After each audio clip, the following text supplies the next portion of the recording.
오늘은 과정과 사랑에 빠지라라는 제목으로 우리 하나님 말씀을 보고자 합니다. 2020년 새해가 밝았습니다. 여러분 새해가 되니까 좋으시죠? 별로 안 좋으신 것 같아요. 왜 안 좋을까요? 한 살을 더하게 돼서 새해가 우리는 2019년 하나됨의 기쁨을 누리는 교회라라는 표어를 가지고 1월서부터 12월 마지막 주까지 열심히 달렸습니다. 그 결과 우리 교회의 분위기는 예전보다 훨씬 더 많이 밝아진 것 같습니다. 앞에 있는 제가 이렇게 느끼는 거예요. 제가 이렇게 볼 때 여러분의 표정이 너무나 밝아진 것을 느끼게 됩니다. 여러분 옆에 계신 한번 얼굴 한번 보세요. 밝아졌는지. 예. 밝아진 것 같아요? 예. 이렇게 얼굴만 보시지 말고 새해 복 많이 받으세요. 인사도 한번 해주셔야죠. 예. 예. 제가 이렇게 앞에서 여러분을 뵐 때는 얼굴이 많이 밝아지신 것을 이렇게 느끼게 됩니다. 자, 하나됨의 기쁨이 회복된다라는 것은 건강을 되찾았다라는 의미로 해석이 될 수 있습니다. 여러분이 열심히 운동을 하다가 몸이 쇠약해지고 병이 들면 어떻게 돼요? 병 들어서 이렇게 눕게 되고 치유를 하게 되죠. 그리고 병이 다시 회복이 되어지면 우리는 다시 나가서 운동을 시작을 하게 됩니다. 건강을 회복했다면 이제 우리는 어디를 향해 달려가야 될까요? 표대를 향해서 우리는 사도 바울과 같이 달려가야 될 것입니다. 그런데 한 가지 문제가 있습니다. 대부분의 교회가, 한국에 있는 대부분의 교회가 표대, 즉 결과에 미리 사랑에 빠져 있다라는 것입니다. 결과는 지금의 교회로 적용하자면 아마도 부흥이 아닐까라는 생각을 갖게 돼요. 재정적인 풍성함, 교회가 성도로 차고 넘치는 것을 의미할 수 있죠. 한국 교회는 1900년대에 이러한 놀라운 결과를 경험했습니다. 전 세계에 유례가 없을 정도로 하나님이 축복하셔서 한국 교회는 짧은 시간 안에 폭발적인 부흥을 경험했습니다. 지금 이 자리에 계신 여러분들이 이 하나님의 능력을 경험하셔서 이 자리에 있는 것이죠. 저도 1970년대에 태어나서 하나님의 그 부흥의 끝자락을 경험한 세대입니다. 제가 있을 때 나가서 전도를 하면 수많은 사람들이 복음을 들고 교회로 왔고요. 그 당시에 기도원을 가면 기도원에 자리가 없어서 텐트를 치고 기도할 정도로 기도원에서 수많은 사람들이 기도를 하고 있었어요. 교회에서도 새벽 기도를 하거나 저녁 기도를 하면 수많은 사람들이 와서 기도를 했고, 부흥회를 하면 수많은 사람들이 몰려와 예배당이 꽉 차서 바깥에서 예배를 드릴 수 있는 그런 모습들을 보면서 저는 자랐습니다. 이런 것이 짧은 시간 안에 이루어졌죠. 이런 짧은 시간 안에 이루어지다 보니 지금 한국교회는 이 세상에서 교회와 성도가 빛과 소금의 역할을 감당하기보다는 하나님의 영광을 가리는 모습이 많지 않나라는 생각을 갖게 됩니다. 왜 그럴까요? 한국교회와 성도가 이미 결과를 경험해서 그 결과와 사랑에 빠져 있기 때문에 그렇습니다. 신앙의 성숙보다는 신앙의 열매를 먼저 경험한 것이죠. 신앙의 열매가 먼저 찾아온 결과가 지금 우리들의 모습이 아닐까라는 생각을 갖게 됩니다.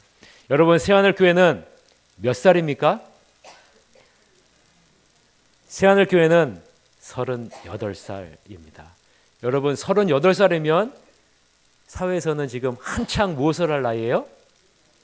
열심히 일할 나이죠. 열심히 달려가야 할 나이입니다. 같은 시기에 개척한 많은 교회들은 지금 성숙해졌어요.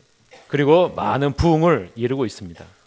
그래서 그런지 몰라도 우리 새하늘교회 성도님 여러분들이 저에게 이런 말씀을 하세요. 목사님, 새하늘교회가 시작할 때 같이 시작했던 이 교회는 이렇게 많이 부흥해져 있고 이렇게 커져 있고 이렇게 많은 일들을 하고 있어요. 혹은 새하늘교회보다 더 늦게 시작하는 교회는 벌써 이렇게 하고 있어요 라는 그러한 말을 많이 듣습니다. 그래서 어떤 분은 이런 얘기를 해요. 목사님, 참 새하늘교회 38년을 뒤돌아볼 때 아쉬운 부분이 참 많은 것 같아요. 또 어떤 성도님은 기회가 있었는데 기회를 놓쳤어요 라고 얘기하시는 성도님들을 제가 보았습니다. 자, 그러면 38살 된 우리 새하늘교회의 현실을 두고 우리는 어떻게 해야 될까요? 포기해야 될까요? 아니요. 여러분, 새하늘교회는 우리들의 교회일까요? 아니기 때문에 그래요. 새하늘교회는 주님의 핏값으로 산 교회입니다. 주님의 것입니다. 주님의 몸된 교회입니다. 그러므로 주님이 다시 우리 새하늘교회를 일으켜 세워주실 줄 믿습니다. 여러분, 2020년도에는 이것을 바라보면서 기대하면서 우리가 나아가야 될 것입니다. 주님이 이곳에 주님의 몸된 교회를 세우신 목적을 하나님은 반드시 이루실 것입니다. 주님은 절대로 실패하거나 낙심하지 않으세요. 주님은 반드시 성공하시는 분이시기 때문에 그렇습니다. 이것이 결과입니다. 오늘 본문 27절에서부터 29절을 한번 자세히 보세요. 27절에서부터 29절에 보면 이런 말씀이 나옵니다. 예수와 제자들이 빌립보 가이사라 여러 마을로 나가실새 길에서 제자들에게 물어 이르시되 사람들이 나를 누구라고 하느냐? 제자들이 여짜와 이르되 세례 요한이라 하고 더러는 엘리야 더러는 선지자 중에 하나라 하나이다. 또 물으시되 너희는 나를 누구라 하느냐? 베드로가 대답하여 이르시되 주는 그리스도시니이다 하매 라고 말씀해요. 예수님이 왜 사람들이 자신을 누구라고 하는지를 지금 제자들에게 물어볼까? 그것은 자신이 왜 이 땅에 왔는지에 대한 그 결과를 제자들에게 알려주기 위함이다라는 사실입니다. 제자들은 이미 예수님이 행한 놀라운 기적들을 경험했어요. 마가복음 8장 이전에 마가복음 1장 서두 7장에는 무슨 내용이 기록되어 있냐면 우리가 알고 있는 오병이어의 기적이 기록되어져 있어요. 여러분, 오병이어로 5천 명을 먹이고요. 12강줄이나 남는 그런 놀라운 일들이 장면이 나오죠. 또한 그 안에는 바다 위로 걸어오시는 예수님의 장면이 기록되어져 있어요. 그리고 귀먹고 말도 없는 사람을 고쳐주시는 기적이 그 안에 담겨져 있어요. 또한 마가복음 8장에서는 떡 7개로 4천 명을 먹이시는 장면이 있어요. 이것을 제자들이 다 경험하고 목도했습니다. 그리고 오늘 본문 바로 전에는 베세다에서 맹인 한 사람을 고쳐주시는 장면이 등장을 하고 있어요. 여러분 같으면 어디에 마음이 머물러 있겠습니까? 저 같으면 예수님이 화려하게 기적을 행하시고 물 위로 걸어오시고 병든 자를 고치시는 그 장면에 머물러 있을 것 같아요. 그래서 제자들은 이러한 예수님을 보면서 나름대로 결과의 꿈을 꾸죠. 어떤 결과의 꿈을 꿉니까? 우리 이스라엘을 회복시킬 메시아, 즉 이스라엘의 왕으로 주변의 모든 나라들을 정복할 분으로 오신 분이 바로 이 예수님이다라는 그 결과의 꿈을 꾸고 있을 것입니다. 제자들도 그런데 예수님을 따르는 수많은 사람들은 어떻겠어요? 그 기적을 보면서 예수님을 따라가는 사람들은 어떻겠어요? 그 결과를 바라보면서 사랑에 빠져 있겠죠. 이런 사람들의 마음을 알고 있기에 예수님이 물어보시는 거예요. 예수님이 오신 것이 어떤 결과를 위해서 오셨는지 제자들에게 알려주시기 위함이다라는 거죠. 사람들의 반응은 예수님을 세례 요한, 엘리야, 선지자 중에 하나라고 생각합니다. 이 세 가지는 모두 예언자의 범주에 속하는 인물입니다. 그리고 세례 요한이나 엘리야는 과거에 속해 있는 인물이죠. 예수님을 한 예언자가 아니라 예언자 중에 하나라고 하는 이유를 우리가 아셔야 돼요. 예수님을 한 예언자라고 하지 않고 예언자 중에 하나라고 말하는 것은 과거에 유명한 예언자적인 인물이 다시 살아났다라는 것으로 당시에 있는 모든 사람들이 여기고 있기 때문에 예언자 중에 하나라고 이야기를 하고 있는 것입니다. 그래서 누가복음 9장에서는 옛 선지자 중에 한 사람이 살아났다라고 구체적으로 언급을 해요. 누가복음 9장 19절 다 같이 한번 읽어봅시다. 시작. 대답하여 이르시되 세례 요한이라 하고 더러는 엘리야라 더러는 옛 선지자 중에 한 사람이 살아났다 하나이다. 당시에 있는 모든 사람들이 다 그렇게 여기고 있는 거죠. 마태복음 16장에서는 이 예언자적인 인물이 바로 예레미야다라고 딱 꼬집어서 얘기를 해요. 그래서 예레미야가 다시 살아났다라는 거죠. 그것이 바로 예수님이다라고 이야기를 해요. 여러분 마태복음 16장 14절 보세요. 다 같이 읽읍시다. 시작. 이르시되 더러는 세례 요한, 더러는 엘리야, 어떤 이는 예레미야나 선지자 중에 하나이다. 그래서 여러분 여기서는 예레미야다라고 이렇게 꼭 집어서 말을 합니다. 여러분 당시 1세기에는 이러한 생각들이 다 가지고 있었어요. 어떤 생각이냐면 말라기와 함께 예언은 사라졌다라는 사상이 당시에 1세기 유대인들에게 다 자리 잡고 있었어요. 왜 그렇습니까? 말라기 이후에 모든 예언이 사라졌기 때문에 그래요. 그런데 이 끊어진 예언의 끈을 누가 이었어요? 세례 요한이 이었죠. 세례 요한이 혜성과 같이 등장하면서 회개하라라는 그런 외침과 함께 이 예언의 말씀이 시작이 되었어요. 그리고 이 세례 요한을 이어서 예언자로 오신 분이 예수님이시다라는 것으로 당시에는 모든 사람들은 이해했고, 이 예수님이 예레미야가 다시 살아난 것으로 이해하고 있었다라는 거예요. 물론 예수님을 예언자로 인식하고 있는 것은 당시로 보면 상당히 높은 평가를 내린 것입니다. 그럼에도 예수님이 원하는 그 진리의 기준에는 못 미치죠. 모든 사람들은 예언자 중에 한 사람이 다시 살아났다라고 여기고 있는데 예수님이 원하는 대답은 그 대답이 아니죠. 그래서 예수님은 제자들에게 다시 질문을 하는 거예요. 뭐라고 질문을 합니까? 마가복음 8장 29절에 보면 이렇게 말씀하죠. 또 물으시되 너희는 나를 누구라 하느냐. 이게 굉장히 중요한 거예요. 너희는 나를 누구라고 하느냐라고 물어보고 있는 거예요. 베드로가 대답하여 이르되 주는 그리스도 신이다라고 말씀하고 있어요. 예수님은 무슨 대답을 듣기 원하신 거예요? 바로 이 대답을 듣기를 원하신 거예요. 선지자 중에 한 사람이다. 선지자 중에 한 사람이 되살아났다. 엘리야다. 세례 요한이다. 예레미야다라는 것이 아니라 예수님이 바로 그리스도이시다라는 대답을 듣기를 원하신 것입니다. 왜 제자들에게 이 대답을 듣기를 원하셨을까요? 제자들에게 예수님은 이 많은 군중들이 갖지 못한 귀중한 것을 주셨기 때문에 그렇습니다. 이 제자들은 무엇을 받았을까요? 마가복음 4장 11절에 보면 이것을 받았다라고 얘기를 합니다. 다 같이 한번 읽어봅시다. 마가복음 4장 11절 시작. 이르시되 하나님의 나라의 비밀을 너희에게는 주었으나 외인에게는 모든 것을 비유로 하나니. 여러분 하나님의 제자에게는, 예수님의 제자에게는 무엇을 주셨다고요? 하나님 나라의 비밀을 주었다라는 거야. 하나님의 나라의 비밀을 주었다라고 말씀하고 있어요. 예수님은 하나님의 나라의 비밀을 주었으니 이 비밀을 탄생시킨 자의 의미를 너희는 알아야 된다라는 거예요. 그래서 오늘 보면 29절 상반절에 보면 한글 성경에는 번역되지 않은 그러나가 들어가는 거예요. 그러나. 여러분 그러나가 들어가게 되면 이렇게 번역할 수 있는 겁니다. 그러나 너희는 나를 누구라고 하느냐. 한번 따라 보세요. 그러나 너희는 나를 누구라 하느냐.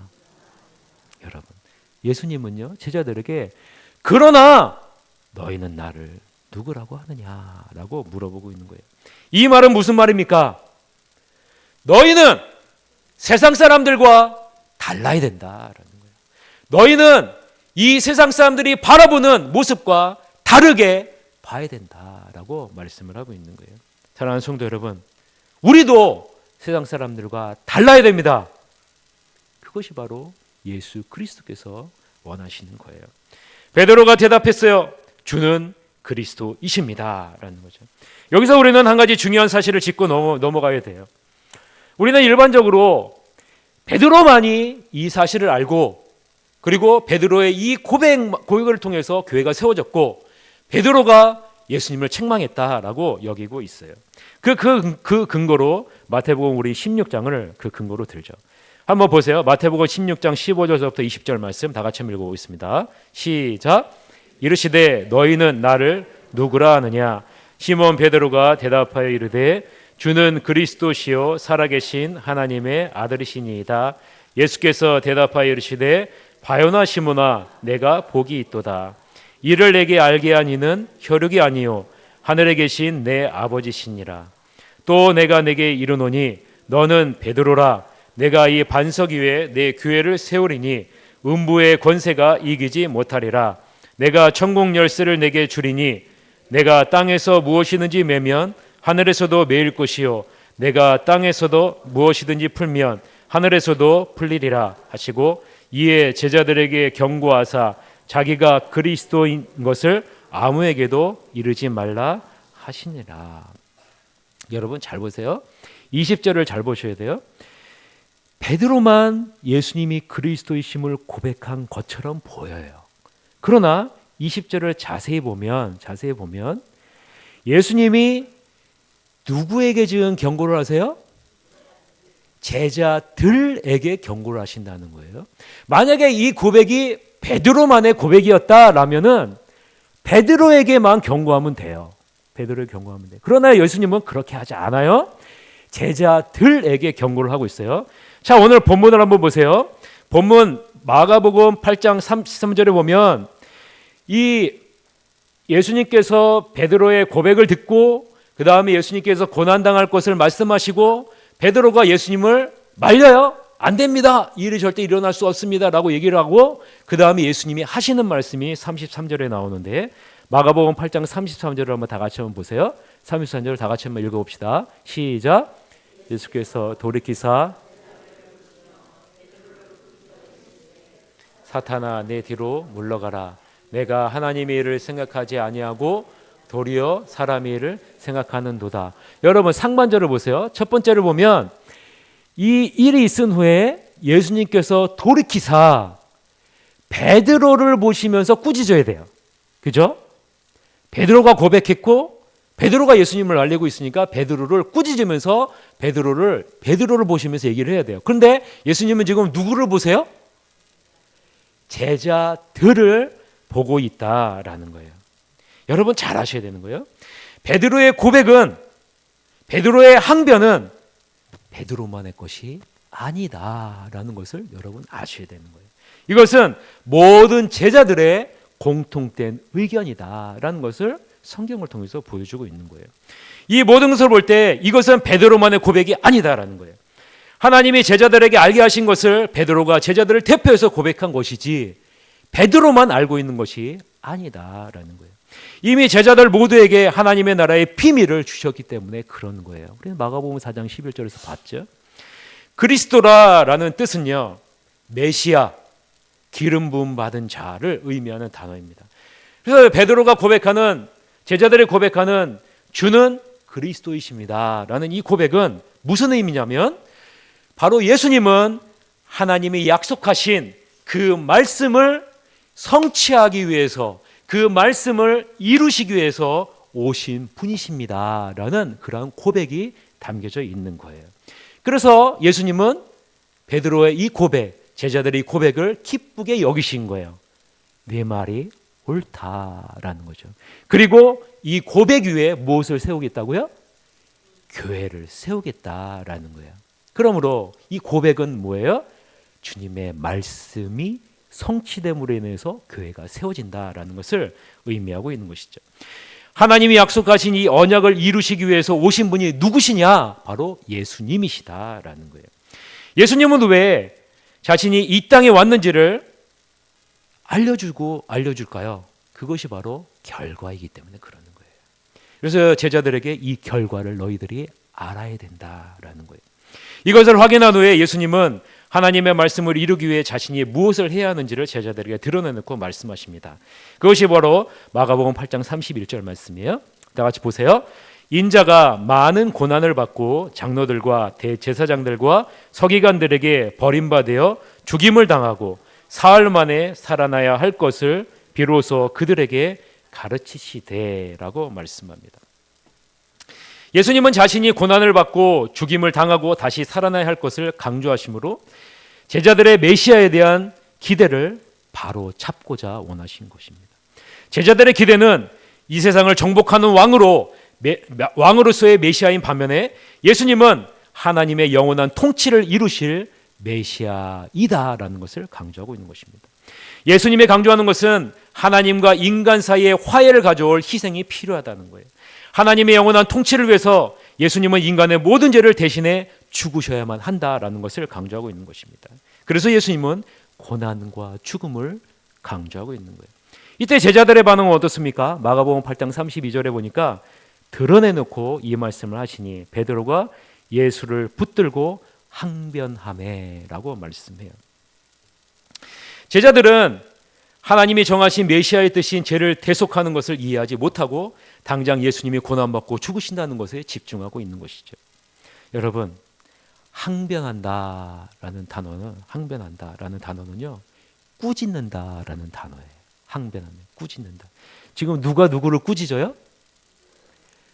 베드로가요, 예수님을 꾸짖고 있는 거예요. 꾸짖고 있는 거예요. 아마 제가 이제 생각할 때는 베드로가 예수님보다 나이가 많은 그 신앙의 연륜으로 지금 예수님을 향해서 꾸짖고 있는 것이죠. 자신들이 생각한 기대와는 전혀 다른 길을 제시하고 있기 때문에 그러면 안 돼라는 꾸짖음일 것입니다. 저는 이 말씀을 읽으면서 이 베드로에는 어떤 생각으로 예수님을 꾸짖을까라는 생각을 해봤어요. 그러면서 저는 베드로가 아마 이런 생각을 가지고 있지 않을까라는 생각을 갖게 됐습니다. 여러분 한번 들어보세요. 이런 생각이에요. 예수님, 지금까지 잘 해왔습니다. 수많은 기적을 베풀고 많은 병자들을 고치셔서 지금 예수님의 인기는 하늘을 찌를 듯이 지금 치솟아 있습니다. 지금 이대로만 가면 이스라엘의 왕으로서의 자격을 갖추게 됩니다. 그러니 이대로 쭉 가십시다. 그러면 당신은 성경이 말하는 메시아, 즉 이스라엘의 왕이 되어서 로마를 정복할 것이고 전 세계를 정복할 것입니다.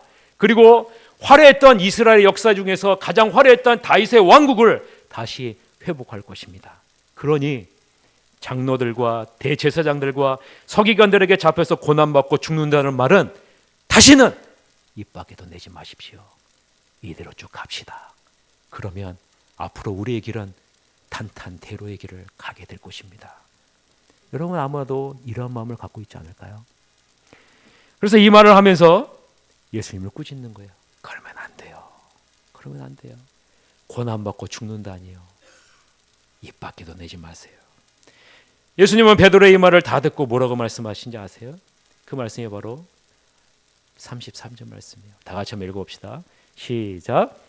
예수께서 돌이키사 제자들을 보시며 베드로를 꾸짖어 이르시되 사탄아 내 뒤로 물러가라. 내가 하나님의 일을 생각하지 아니하고 도리어 사람의 일을 생각하는 도다. 예수님은 제자들을 보시면서 이렇게 얘기합니다. 너희들은 지금 하나님의 일을 생각하는 것이 아니라 사람의 일을 생각하고 있다라고 말씀하고 있는 거예요. 모든 제자들은 하나님의 영원한 왕국을 다스릴 메시아적인 통치가 자기들의 죄를 위해 죽으러 통치자가 자기 자신의 모든 죄를 위해 죽으러 오신 것을 이해하고 있지 못하고 있는 거죠. 메시아적인 통치의 시작이 고난과 죽음을 통해서 이루어질 것이다 라는 그러한 것을 이해하고 있지 못하고 있는 것입니다. 사랑하는 성도 여러분, 사람의 일이라 라는 것은 무슨 의미일까요?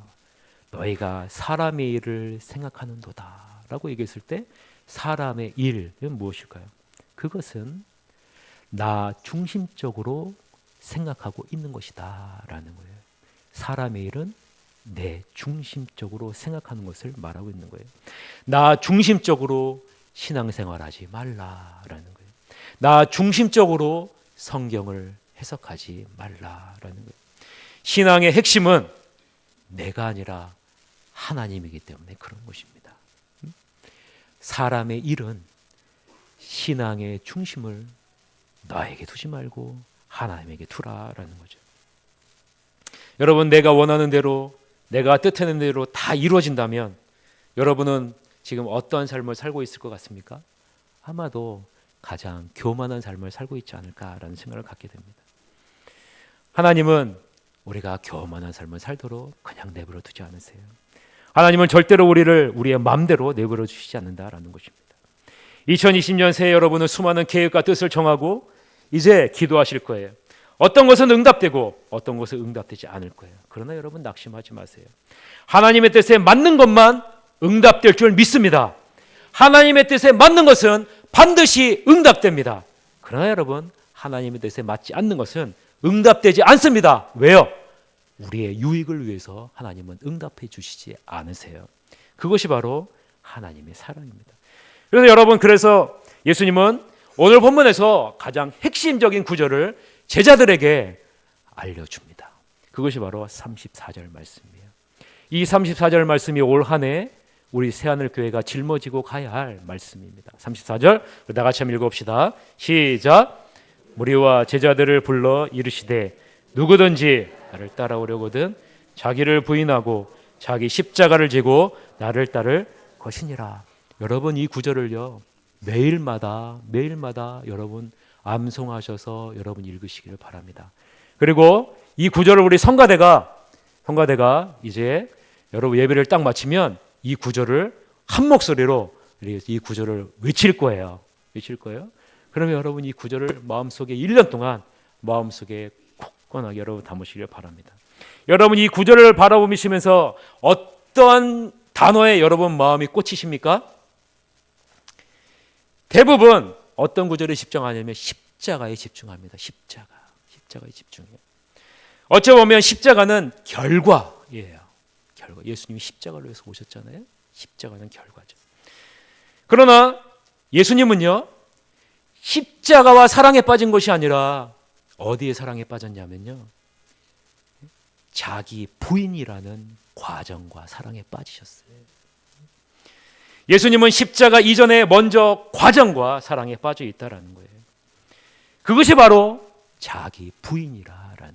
자기 부인이라. 이것이 바로 과정입니다. 가장 먼저 예수님은 이것을 보여주기 위해서 자기를 비워 종의 형체를 가지셨습니다. 빌립보서 2장 5절부터 8절에 보면 예수님이 이 과정을 위해 얼마나 사랑에 빠졌는지를 보여주시죠. 다 같이 한번 읽어봅시다. 빌립보서 2장 5절부터 8절 시작. 너희 안에 이 마음을 품으라. 곧 그리스도 예수의 마음이니 그는 근본 하나님의 본체시나 하나님과 동등됨을 취할 것으로 여기지 아니하시고 오히려 자기를 비워 종의 형체를 가지사 사람들과 같이 되셨고 사람의 모양으로 나타나사 자기를 낮추시고 죽기까지 복종하셨으니 곧 십자가에 죽으심이라.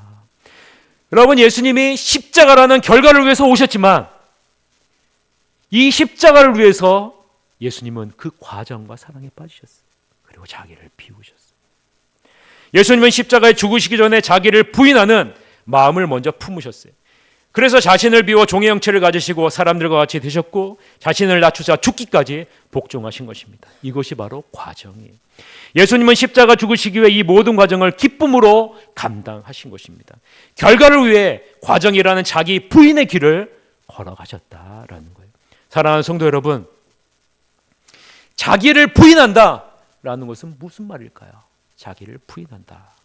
자기를 부인한다라는 것은 내 자신의 뜻과 내 자신의 생각과 내 자신의 계획과 내 자신의 결정을 하나님 앞에 내려놓는다라는 것을 의미하고 있는 거예요. 이것이 바로 자기 부인이에요. 자기 부인.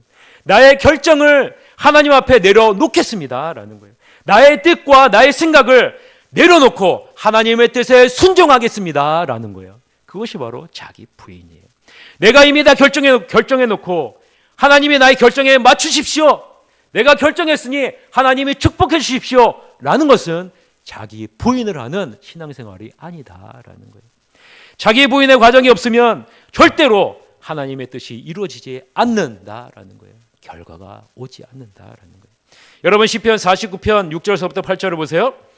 8절에 보면 자기의 재물을 의지하고 부유함을 자랑하는 자는 아무도 자기의 형제를 구원하지 못하며 그를 위한 속전을 하나님께 바치지도 못할 것은 그들의 생명을 속량하는 값이 너무 엄청나서 영원히 마련하지 못할 것임이니라 라고 얘기를 하고 있어요. 여러분 자기를 부인하지 않으면 자기의 것을 의지하는 것을 내려놓지 않으면 자기의 재물을 의지하는 것, 자기의 부유함을 자랑하는 것, 이 모든 것을 내려놓지 않으면 이게 과정이에요. 자기를 부인하는 것. 하나님의 일은 일어나지 않는다라는 거예요. 영혼이 구원받는 것 일어나지 않는다라는 거예요. 내 자신의 생각과 뜻을 의지하고 자랑하면, 그것을 내세우면 형제를 구원하는 일, 결과는 절대로 이루어지지 않는다는 거죠. 그래서 예수님은 강조합니다. 마가복음 8장 35절에서 37절이죠. 누구든지 자기 목숨을 구원하고자 하면 잃을 것이요, 누구든지 나와 복음을 위해 자기 목숨을 잃으면 구원하리라. 사람이 만일 온 천하를 얻고도 자기 목숨을 잃으면 무엇이 유익하리요? 사람이 무엇을 주고 자기 목숨과 바꾸겠느냐라고 말씀해요. 이 세상에 자기의 초점을 맞춘 자기 중심적인 삶을 사는 자가 바로 자기 목숨을 구원하고자 하는 자라라고 말씀을 하고 있는 거예요. 내가 원하는 것이 무엇인지를 먼저 생각하지 말라라는 것입니다. 내가 원하는 것이 아니라 하나님이 원하시는 것이, 하나님이 기뻐하시는 것이 무엇인지를 먼저 생각하고 발견하라라는 거예요. 여러분, 이 길이 올 한 해 새하늘교회가 가야 할 길입니다. 하나님의 뜻이 무엇인지를 발견하는 거예요. 그래서 여러분들에게 맥체인 성경 읽기표를 나눠드린 거예요. 매일매일마다 성경 4장을 읽으면서 여러분 어떻게 해요? 나의 뜻이 아니라 하나님의 뜻이 무엇인지를 알게 해주시옵소서. 내가 결정하는 것이 아니라 하나님의 결정을 따라 갈 수 있도록 인도해 주시옵소서. 내가 원하는 것이 아니라 하나님이 원하고 기뻐하시는 것이 무엇인지를 먼저 생각하고 깨닫게 하여 주시옵소서라는 그러한 길을 가기를 원합니다. 우리는 하나님의 나라에서 영원한 생명을 얻기를 원합니다. 그러나 하나님의 뜻을 이루기보다 자신의 뜻을 추정하며 삽니다. 우리는 우리 자신의 십자가를 지겠다고 고백합니다. 그러나 나 자신을 부인하는 삶은 살지 않습니다. 나는 나의 결정을 이미 내려놓고 하나님이 나에게 맞추세요 라고 기도하고 있지는 않습니까? 내가 생각하는 교회를 만들기 위해 여러분은 열심히 신앙생활하고 있지는 않습니까? 새하늘교회 여러분 2020년도에 다 여러분 부흥을 원합니다. 그러나 우리 모두는 자기의 결정을 가지고 있고 나의 뜻을 가지고 있어요. 하나님의 뜻에 나의 뜻을 내려놓지 않습니다. 그러면 여러분 아무 일도 일어나지 않습니다. 결과는 과정이 쌓여야만 이루어지기 때문에 그렇습니다. 왜 예수님이 인간의 모습으로 이 땅에 오셔서 30년 동안 생활하시고 3년의 과정을 밟으셨을까요? 하나님의 말씀을 이루기 위해서 그러신 거예요. 그리고 모든 과정이 쌓여서 마지막 순간에 십자가를 지셨습니다. 하나님의 뜻에 자기 자신의 생각과 뜻을 맞추는 과정을 예수님도 걸어오셨다라는 거예요. 그리고 하나님의 뜻을 이루는 결과를 십자가를 통해서 보여주신 것입니다. 사랑하는 새하늘교회 성도 여러분, 2020년 여러분들은 여러분의 생각과 뜻을 하나님 앞에 내려놓으시겠습니까? 안 내려놓으시겠습니까? 다 내려놓으셔야 돼요. 여러분의 결정을 하나님 앞에 내려놓으시기를 바랍니다. 여러분의 계획을 하나님께 맡기시기를 바랍니다. 여러분의 모든 것을 다 하나님 앞에 맡기셔야 돼요. 이것이 바로 과정이에요. 이것이 바로 자기 부인입니다, 여러분. 이 자기 부인이라는 과정과 사랑에 빠지지 않는다면 결과는 절대로 일어나지 않습니다. 과정은요, 절대로 쉽지 않습니다. 어렵습니다. 불가능한 것처럼 보입니다. 그러나 이 과정의 길을 가지 않으면 절대로 부흥의 결과는 일어나지 않습니다. 부활의 영광은 자기의 부인의 길 끝자락에 있는 십자가를 지셨기 때문에 그 부활의 영광이 있는 것이기 때문에 그렇습니다. 여러분, 우리가 변해야 주님의 몸된 교회가 살아납니다. 2020년도에 여러분 어떤 계획을 세워놓으셨습니까? 우리 모두 나의 뜻이 아니라, 나의 계획이 아니라, 나의 결정이 아니라 하나님의 뜻에 따라, 하나님의 계획에 따라, 하나님의 결정에 따라 제가 순종하는 삶을 살겠습니다. 하나님 보여주시옵소서. 하나님 알려주시옵소서. 예수님이 말씀하신 것처럼 자기 자신을 부인하고 내 십자가를 지는 2020년도가 되겠습니다. 라는 이 믿음의 고백을 갖고 여러분이 나가셔야 됩니다. 그래야 새하늘교회가 새로워질 수 있는 거예요. 2020년 새하늘교회 성도님들은 이 자기 부인이라는 과정과 사랑에 빠지시기를 축복합니다. 그래야 여러분 하나님의 뜻이 이루어지는 놀라운 영광을 경험하게 됩니다. 하나님의 충만한 임재를 경험하게 됩니다. 바라기는 새하늘 교회가 이전에 경험해 보지 못한 놀라운 변화를 경험하게 될 줄 믿습니다. 그 시작이 어디예요? 그 시작이 바로 자기 부인입니다. 자기 부인. 새하늘 교회는 2020년 이 자기 부인과 사랑에 빠지겠습니다. 그래서 하나님이 원하시는 그 십자가의 영광을 경험하는 복된 교회가 될 것입니다. 이것을 위해서 여러분 하나님의 말씀 앞에 매일 서시기를 바랍니다.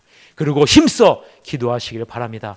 여러분을 이끌어서 하나님이 원하시는 귀하고 복된 그런 영광의 자리에 여러분을 세워줄 줄 믿습니다. 이 자리에 여러분 다 같이 한번 일어나셔서 결단의 찬양을 하면서 주님 앞에 기도하는 시간을 갖도록 하겠습니다. 다 같이 일어나셔서 내는 주의 영광을 보내